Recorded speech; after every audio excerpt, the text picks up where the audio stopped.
Pagkatapos noong nakaraang trade nitong Magnolia at Converge kung saan nakuha ng Magnolia si Abu Tratter at si David Morel, ngayon naman mukhang magkakaroon ng isa pang trade ang dalawang nabanggit na kupunan dahil mukhang interesado daw ang Magnolia na makuha ang serbisyo nitong si Alex Stockton.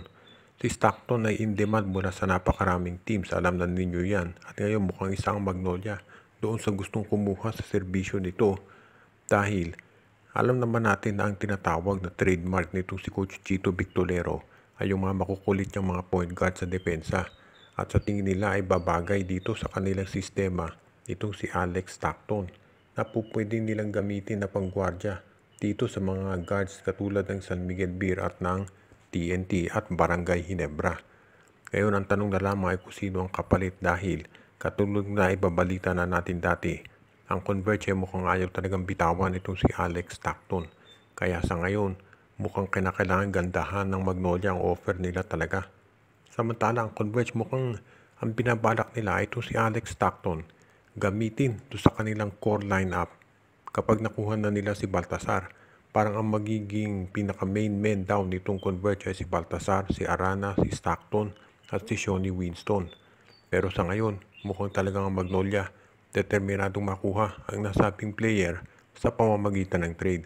So tignan natin kung sino ang pwedeng i-offer ni Al Francis Chua para dito.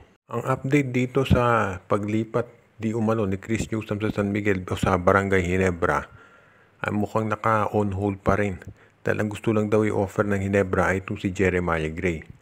Siyempre, hindi pumapayag ang Meralco dahil si Jeremiah Gray ay merong injury at mukhang kinakailangan dagdagan niya ng Barangay Ginebra.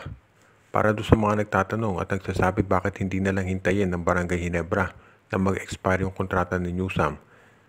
Dahil ang gagawin ng Meralco habang hindi pa unrestricted free agent si Newsome, ititrade nila sa ibang kupunan. At kapag na-trade na si Newsome for example sa Converge o kaya sa NLEX, bibigyan niya ng panibagong 3-year contract. Ibig sabihin, hindi na siya magiging unrestricted free agent. So hindi po pwede yung sinasabi ng mga ibang fans na mag-intay na lamang itong Barangay Ginebra. Kaya sa tingin ko itong Barangay Ginebra, kinakailangan talaga nilang dagdagan yung offer nila bukod dito kay Jeremiah Gray para mapapayag na itong Meralco Bulls. Dahil ang balita nga Meralco ino-offer na itong si Newsome dito sa Converge, sa NLEX at sa Blackwater. Ngayon kung ang Ginebra ay determinado talaga makuha ang serbisyo ng nasabing player, at ayon sa mga reports, gusto siya talaga ni Coach Tim Cone, kinakailangan mas maganda yung ibibigay nilang offer dito sa Meralco. Otherwise, sa ibang team ito mapupunta. Sabi ng iba, idagdag daw si Stanley Pringle. Pero baka hindi pa rin sumapat yan dahil matanda na rin ang nasabing player.